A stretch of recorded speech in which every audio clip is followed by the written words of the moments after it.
Please subscribe to our YouTube channel. Like and share this video. శివతత్వం అంటే ఏమిటి? సముద్రం చిలికారు, చిలుకుతున్నారు అందులో తర్వాత ఘట్టం అనుకోండి, అమృతం వచ్చింది, మోహిని స్వరూపంతో మహావిష్ణువు వచ్చాడు, అందుకున్నాడు. కౌస్తుభమణి పుట్టింది, ఆ మెడలో వేసుకున్నాడు హాయిగా. ఇంకొక కామధేను వచ్చింది, కల్పవృక్షం, ఉచ్చైశ్రవము, అరే ఇవన్నీ అక్కడ మన ఇంట్లో కట్టేరా తీసుకెళ్ళి అన్నాడు. అన్ని అందరు తీసుకున్నారు. మొట్టమొదట హాలాహలం వచ్చింది, మహావిష్ణు. కాలకూట విషం, ఈ కాలకూట విషం వస్తే ఎవరు వెళ్ళి తీసుకోవాలి? అభయము శంకర, అభయము మహేశ్వర, అందరూ ఇంద్రాది దేవతలు అందరూ పరిగెత్తిపోయారు. ఆయన కైలాసంలో కూర్చున్నాడు, ఏవి పట్టని వాడు మహానుభావుడు, విభూతి ధారణ ఏమి అక్కర్లేదు. ఆయన సర్వలోకమును సమానముగా చూసే ఒక మహానుభావుడు ఉన్నాడు. ఆయన దగ్గరికి పరిగెత్తారు అందరూ, స్వామి నీవే రక్షకుడివి, ఎలాగైనా రక్షించాలన్నాడు. అవునా అని కళ్ళు తెరిచాడు. ఏమిటి అంటే ఉపద్రవం వస్తోంది, లోకాలోకములను కాల్చుతున్నది, దాని గాలి సోకితే చాలు మూర్ఛపోతున్నారు, ప్రాణాలు పోగొట్టుకుంటున్నారు. అంత కాలకూటము, మహా కఠినమైన విషం అది, కాలకూట విషం. అటువంటి కాలకూట విషము వస్తూ ఉంటే ఆహా అని ఆయన ప్రసన్నంగా ఇలా చూశాడు. అంత ప్రసన్నంగా ఎలా ఉంటాడండి? మనకి ఎవరైనా ఇలా కొట్టడానికి ఒక చెయ్యి ఎత్తాడు అనుకుని ఇట్లా మొహమంతా మార్చి ఎన్నో విధాలు అయిపోతాం మనం. మరి ఆయన పరమేశ్వరుడు కదా, ఎలా ఉన్నాడు? ఆయన నవ్వుతూ ఉన్నాడు. కదలన్ వారవు పాప పేరును, వడలన్ ఘర్మాంబుజాలంబు పుట్టదు, నేత్రంబులు ఎర్రగావు, నిజ జూటా చంద్రుడు కందడు, వదనాం భోజము వాడదు, ఆ విషమున ఆహ్వానించుచో డాయుచో, పదిలంబై కడిసేయుచో, తిగుచుచో, భక్షించుచో, మృంగుచో. ఇన్ని ప్రక్రియలు చెప్పాడు పోతన గారు. ఆ విషాన్ని ఇలా రా హుం రమ్మంచు కెంగేరా, ఆ చేత్తో ఇలా తీసుకున్నాడు. అది ఏమన్నా కష్టపడి ఇట్లా తీసుకున్నాడంటే లేదు, అలవోకగా ఇలా అన్నాడండి. హాలాహలంబను అల్లనేరెడు బండు మిసివింతుడునుగా కమింగినాడు. శ్రీనివాసుడు అన్నాడు, ఎంత అందంగా చెప్పాడంటే, హాలాహలమును అల్లనేరెడు బండు మనం ఎట్లా తింటామండి? చాలా కష్టపడి పెద్ద కత్తితో కోసి ఇట్లా చేసి తింటామా? అల్లనేరెడు బండు ఏముంది, ఇలా నోట్లో వేసుకుంటాం. హాలాహలంబు అను అల్లనేరెడు పండు విసివింతుడునుగా కమింగినాడు. పెనువేలి కొన ఘోర విసరుహాసను మోము కిందమ్మి విరివోలె గిల్లినాడు. బ్రహ్మ ముఖమును ఊరికే ఇలా అన్నాడట. ఒక పువ్వును మనం ఇలా కోస్తే ఎంత అనాయాసంగా కోస్తామో, ఆ ముఖ పద్మమును ఇలా తీసేశాడు. నీకు 5 ఎందుకు అని కారణం చెప్తాను తర్వాత. అలా 5 ముఖాలు, 4 ముఖాలు, చతుర్ముఖ బ్రహ్మ అయిపోయాడు ఆయన. ఇలా ఆ హాలాహలమును అవలీలగా మింగినటువంటి మహానుభావుడు పరమేశ్వరుడు. ఆయన ఎలా ఉన్నాడయ్యా?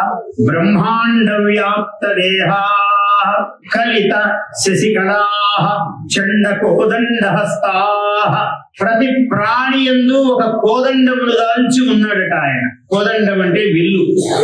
ఆ విల్లు బాణములు దాల్చి మననే కాదు, సర్వ ప్రాణి శరీరములలో, మానవుల శరీరముల యందే కాదు, బ్రహ్మాండ వ్యాప్త దేహాః భసిత హిమరుచా భాసమానా భుజంగైః. సర్పములతో ప్రకాశిస్తున్నాడట. మరి మనం శివుడు అంటే సర్పాలు ఎక్కడున్నాయండి? మనకు సర్పాలు వేసుకుంటే తట్టుకోగలమా మనం? ఆయన మృత్యుంజయుడు కాబట్టి మృత్యు స్వరూపమైన సర్పమును పుష్పమాలిక వలె అవలీలగా ధరించాడు. మరి మన సంగతి ఏమిటి అంటే, మనల్ని కూడా మృత్యుంజయులమే. ఎలా అంటే అనేక విధములైన సర్పతుల్యములైనటువంటి నాడీ మండలంలో నరాలు వ్యాపించి ఉన్నాయి మన శరీరంలో. ఆ విధమైనటువంటి సర్పములను ధరించి ఉన్నాం ఆపాద మస్తకము మనం. అందువల్ల మనం కూడా శివులమే. శివుడు ఎట్లున్నాడు మనలో అంటే ఇట్లున్నాడు అన్నాడు. భసిత హిమరుచ భాసమానా భుజంగైః కంఠే కాళాః కబద్దాః కలిత శశికళాః చండ కోదండ హస్తాః. మరి మనకు కూడా విషం ఉంది కంఠంలో. మనం విషపు మాటలు మాట్లాడతామా?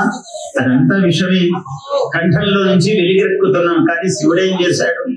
హాలాహలము పుడితే దాన్ని మింగాడు. మింగి పూర్తి మింగలేదు. లోపల ఉన్న లోకాలు కాలిపోతాయి. బయటే ఉంచితే బహిర్లోకములు కాలిపోతాయి. అందుకని కంఠ మధ్యములో నిలిపాడు, కుదురుగా కంఠ నిలంబున, చాలా కుదురుగా ఇక్కడ నిలిపాడట. ఎందుకయ్యా మానవుడు ప్రతివాడు ఇలా ఉండాలి అన్నాడు ఒక మహానుభావుడు. ఎట్లా ఉండాలి అంటే శివుడిలాగా ఉండాలి రా నీవు మానవుడివి అన్నాడు. ఏం చేశాడయ్యా శివుడు అంటే, ఇందుక్షేరావివేశ్వర, సముద్రంలో చంద్రుడు పుట్టాడు, ఆయన్ని తల మీద పెట్టుకున్నాడు. విషం పుట్టింది, కంఠంలో పెట్టుకున్నాడు. చెడు మాట ఏదైనా ఉంటే విషతుల్యమైనది కంఠంలోనే పెట్టుకోరా. ప్రతివాడిని పిలిచి నువ్వు కూర్చోబెట్టి అన్నా నీకు తెలుసా నిన్న ఏం జరిగిందంటే నువ్వు ఊరికే వాగి వాగి చెప్పకు. ఏం పని లేదు నీకు, ఖాళీగా ఉన్నావు, ప్రతివాడిని నీకు తెలుసా అని అడిగేది. ఎలాగా తెలియదు అంటాడు. అనాలనే నీ ఉద్దేశం. కూర్చోబెట్టినప్పటి నుంచి చెప్పటం ఎందుకు ఈ పని.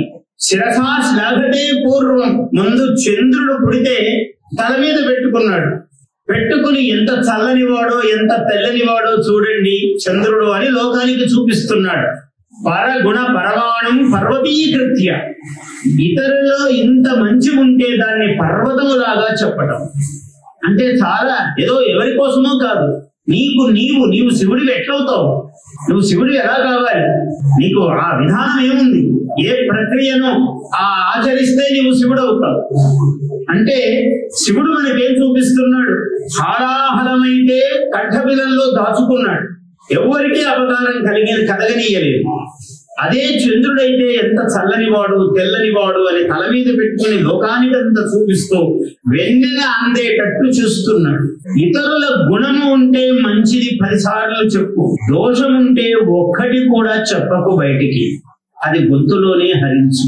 నీవు అప్పుడు సరి అయిన శివుడు అవుతూ వస్తూ ఉంటావు. ఒక రోజుకి అయిపోవు, అవుతూ ఉండాలి. శివతత్వము శివుడుగా మారడం అంటే ఏమిటి? శివుడుగా మారితే ఇంకేం కావాలి? మొత్తం ప్రపంచం అంతా మారిపోయింది. శివుడైతే ఏం కావాలి ఇంకా? శివ అంటే సర్వలోకములను వశములో పెట్టుకున్నవాడు అని అర్థం. ఈశిత్వం వసిత్వంచ అష్టభూతయ అన్నాడు. అణిమా మహిమా చైవ గరిమా లహిమా తథా ప్రాప్తి ప్రాకామ్యం ఈశిత్వం వసిత్వంచ. 8 అష్ట విభూతులు ఉన్నాయన్నాడు. ఈ అష్ట విభూతులకు మనం అధిపతులను కావాలి. Please subscribe to our YouTube channel. Like and share this video.